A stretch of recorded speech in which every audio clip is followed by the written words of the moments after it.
and he dumped 75 truckloads of dirt on my property. Welcome to Millennials Looking for Mentors. I'm Klein Aliardi. And I'm Elyse Notariani. And thank you to Jefferson Health, New Jersey for sponsoring this episode. And speaking of Jefferson Health, today we are speaking with Morina. She is the VP of Government and External Affairs at Jefferson Health, New Jersey. But also on today's episode, it's another episode of It's Finally Warm Outside, so I'm no longer depressed. I know, I've got my jean jacket on. It is the uniform of, 20-something girls in the spring. It's also the season of spending a ton of money because it's nice outside now. But I will always feel better because I saw a Refinery 29 article today about this woman. They do the finance diaries and what they spend money on and stuff like that. Mm-hmm. This woman, I love those things. Yeah, this woman makes joint with her, I believe, husband. They make $300,000. They have zero savings and they don't have a 401k and they're 44. And what? She orders a bagel delivery every morning for $15. What? And he inherited $500,000 and they spent $40,000 on a house and they spent the rest on like cars and furniture and stuff. So dude, same. It's so relatable. I'm doing better than that. Kind of, in a way. You're doing better and worse all at the same time. Well, we just went on a crazy tangent, but I guess we can start the episode now. Hi, Lisa. How you guys doing? Good. How are you? Good. How are you? I'm good. I'm going to take off my background. It's a little dark, so maybe if I don't, is that better? That's great. Yeah. Okay, good. Love the plant.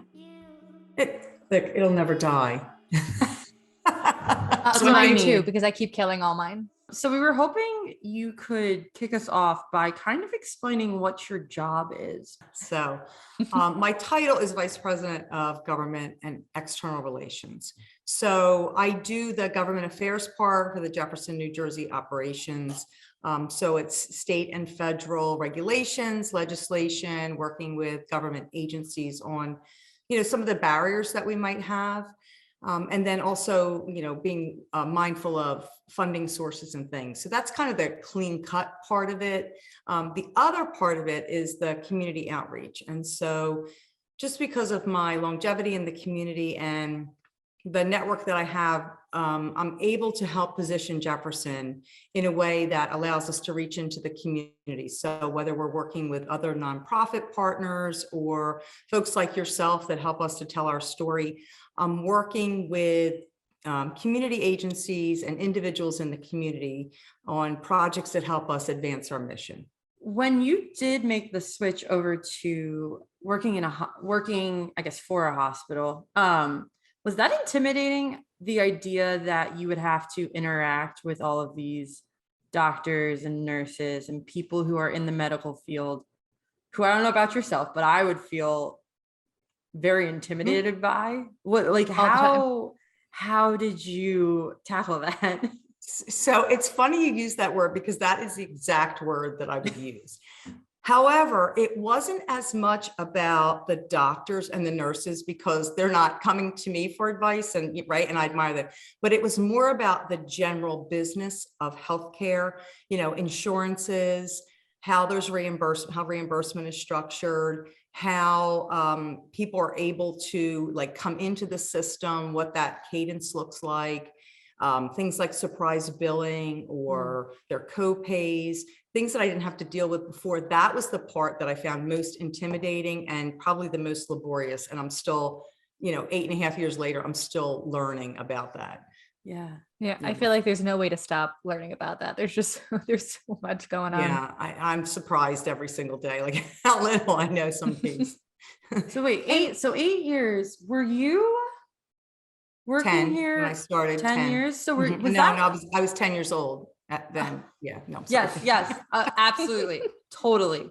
I remember reading about that. It's a big Prodigy. story. Yeah. Prodigy. Were you starting when Obamacare went into place, or had it already? So the exchange had already happened. Okay. I'm trying to think what year that was, but I think I started in 2013, and I think Okay, I feel like it was like 20. 12 or 2010. 13. Yeah. Yeah. Something like that. Yeah, something like that. Yeah. Yeah. So New Jersey had expanded the Mm. exchange right around the time that I started at the hospital, Got which it. meant more people could get access to insurance, which is really Yeah. good too. Yeah. So what made you interested in going into healthcare in the first place? So Joe Devine, who a lot of people know, was, I did not know, was poised to be the next CEO of then Kennedy. Mm. And he and I were on a board together. And he asked me to come to work for him and take over a piece of his work, which was government affairs. And since I worked in county government and had a lot of connections on the government side, he thought that it would be a good fit and I would help him. But I love him. I also love the fact that it was kind of a bait and switch from him. You know, I thought I was going to do one job and I was there like 2 months and then I got another job.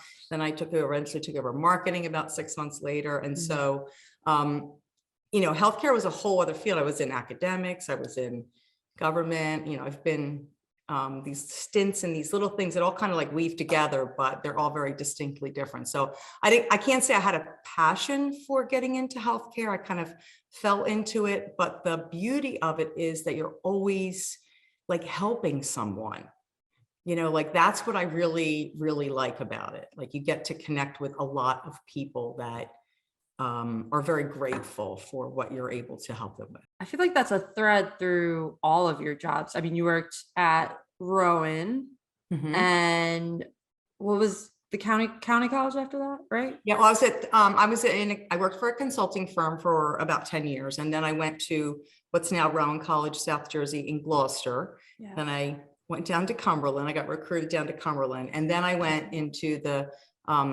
county of Gloucester for the director of economic development. Yeah, and I was there for 10 years. Were those all did they all make sense to go from the one to the next? Because they all seem a little connected. And even you were saying your switch to healthcare, it's kind of like you were taking what you had just learned and then implementing it into your next stage. Do you still see that happening? Like, do you take things that you learned from your past? Yeah, definitely. positions? So in the colleges, I was working with companies in a consulting basis to do customized training programs at both Cumberland and Gloucester. And so that was like trying to help, you know, there was a lot of like frontline trainer, frontline supervisor. So you used to work next to somebody and now you're their boss. How do you navigate that? That was a big piece of it, particularly in Gloucester County when I worked for the college, because there's a lot of manufacturing in the county. And that spilled over into Cumberland. And then when I went to work in economic development, I mean, workforce is such a huge piece of a business. Yeah. And economic development. Every company who's looking to move their business into this region, that's the first thing they ask. What's the education level? What's the workforce look like? You know, how can I make sure that I get good quality employees? Because without them, they're going to be, you know, dead in the water. So being able to take what I learned at the colleges and what companies were looking for really helped when we were trying to sell Gloucester County as a destination to land your business. Yeah. And have you seen that change a lot over the years, like the business landscape of South Jersey? So the business landscape of South Jersey has definitely changed. You know, like you could look at pre and post. And now we're still in COVID. We're not. I know exactly what you mean. Every time I start to say post, and then I'm like, oh no, we're not quite post. But you know, before COVID, there's a lot of obviously warehousing here, food distribution. That was a big push when I worked in Gloucester County. At one point, we were like the third largest distributor of food products in the nation because we made a conscious effort. It was a strategy to attract people who were packaging food. I mean, they came, we had people from Australia move in, we had people gluten-free, just all kinds of people coming. Taco Bell, Wawa, a lot of their salads and stuff are all processed in Gloucester County. And so that was a big piece of the workforce. But now with COVID, and just how everything has changed, everyone is struggling for workers. I mean, definitely at Jefferson, we have, hundreds of openings, as do all of my, colleague hospitals Yeah. and healthcare providers and education. And I think there's a lot of reasons for that. I mean, you could point, some people say, oh, people got an extra bonus when they were on unemployment, but I think it's more to it. I think it's childcare. I think it's like the ability to figure out, like, I can make it with one salary or a salary and a half. Right. And so, and I also feel, particularly in the hospitality industry, that there were a lot of people who had second jobs. And so their second job was in a restaurant or something in hospitality, and they're just not willing to do that anymore, either Right. because they're afraid Mhm. of COVID, or they're just, like we said, where everybody's struggling, or they've reevaluated their life. And so I think there's a lot of reasons why we're workforce challenged here. Just a lot of Yeah. reasons. And has that changed how you connect with the community, whether it's your own personal network or through your job now? Yeah, I spend a lot of my time right now trying to find the right resources for Jefferson to partner with. We partner with the community colleges, we partner with other agencies, and they're all struggling too to find. So it's kind of like, how can we together accomplish what the goal is? And it was particularly hard during COVID as far as clinical staff went, because we had all of us have a lot of longevity. One of the things I was really surprised about when I came to work at the hospital was how many people had worked there for like 30, 40 years. Yeah. Like they were there for a really, really long time. A, because it was a good environment, but B, because they loved what they did. And then we had a lot of exits just in the industry in general, because COVID took its toll on people. And so trying to backfill and replace that really takes some creative strategies. And in a clinical environment, the downside is you can't immediately train somebody and just kind of put them into a clinical role. They need, the certain amount of years of education and certain experience before they can get to be that clinical role. So it's a little bit harder, I think, in healthcare than maybe it is in some other industries, where you can do on-the-job training and, kind of work through the productivity issues until you can get someone up to speed. Right. Makes it a little harder. We've been hearing so much ever since, not ever since, but in the light of COVID and all that stuff, about shifting, how much healthcare has really shifted. And I feel like you've been here for a lot of that. Has the relationship between healthcare systems and the community, how has that changed? And how have you kind of played a role in that? Yeah, so healthcare in general has changed. I mean, it was necessary for healthcare to pivot multiple times, particularly in the beginning of COVID, when so much was so unknown. Yeah. And as physician practices and surgeries got stopped, physician practices got suspended, weren't able to see people, we had to pivot to telehealth. And so telehealth is something that healthcare providers, hospitals had wanted to do for a long time, but it wasn't always a priority. And so now we're able to reach into all sorts of communities. And the other piece of it, I think, is that we're learning new ways to deliver healthcare. We've always had a philosophy to keep people out of the hospital, which is counterintuitive, right? You think we want people to come to the hospital because then we would make, we would make more money, we would see more patients, but it's really about the health and welfare of people. And the one thing that's clear to me that's coming out of COVID is an expanded conversation about the impact of COVID on behavioral and mental health. Like, everyone is suffering. Everyone everywhere has something that, they've been impacted in some way. And so we've gone from, it used to be keep that in the dark, that's your own private thing, to this is something that we all need to address. And so I think that's going to be the next thing that you'll start to really see accelerated in the community, is the whole person, like how mental health and physical health just go hand in hand. So we noticed that your LinkedIn cover photo says, "Kindness takes but a moment to begin a movement." Can you tell us why that stuck out to you so much, and if that's something that you use day to day? Yep, I do. I am just shocked at the lack of civility in the world. And, and I don't know how we got here, but I want us to go back. And I just really believe that everybody has a story. Everybody's fighting something, whether they show you on their sleeve or not.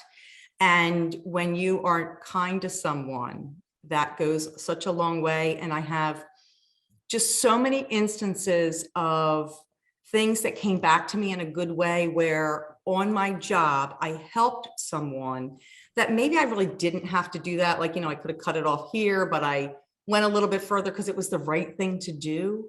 And then, I'm doing this for a while. So like 10 years later, I run into them, or, I see them somewhere, or I need something. And then like our worlds converge again, and they will help me. Do you have a specific example of maybe just a connection that you made, and then, months later, years later, they came back into your life and made a big change for you? Yeah, it's a personal example, but it really is like one of those things. So when I worked in economic development, a gentleman was working on a project, and I suggested he do something a different way because he couldn't get things approved or get it moving. And he did it, and it got moving. And I was happy, he was happy, we all parted and went our ways. And about 5 or 6 years later, I'm building a house, and I just, we found out architecturally that I needed a ton of fill dirt. I know this sounds crazy, but I needed a ton of clean fill dirt to get my house the way I wanted it to be. And I started making calls, and someone that I knew called him. And he was trying to get rid of fill dirt from a project he was working on. And he dumped 75 truckloads of dirt on my property for free, because it cost him less to take it to my property than it did to take it where he was, where he was originally planning to take it. And it saved me like thousands of dollars. And I said, why did you do this? Like, this was like, like $15,000 worth of dirt. And he said, well, you saved me money and you saved my project. And I'll never forgot that. Wow. And I was like, I had to like go in my memory bank and go, what did I do to this, to make this happen? But that's so funny, because I feel like the image of a big pile of fill dirt could be a bad metaphor for your career too. But I'm glad that it's got a positive connotation. All these dump trucks coming in, it could be a terrible thing.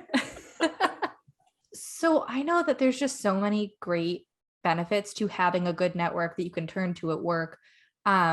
Which is nice to say when you have a good network established, but how do you even start to build those kind of connections with people?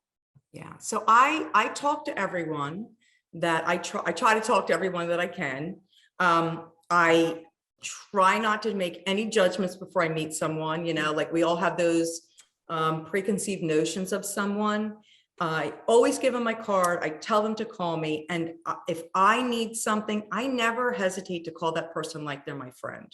Like, I don't get like intimidated, but I always say, I understand if you can't help, or if you don't know, or if you can help me with that. And then the other thing I do a lot is I go into my contacts a couple times a month, and I send a note to somebody that I used to have a work relationship with. And just be like, hey, I came across your card, or I came across your contact. I hope everything's well and your family's good. And that's it. And inevitably they'll write me back. And then it just feels like the universe pulls them in, and then I end up seeing them, which is kind of cool too. So yeah, it's the reaching out to people. I've definitely thought, oh, you should do that. And I can't seem to get over what if they're like, why are you talking to me? Fear. I know.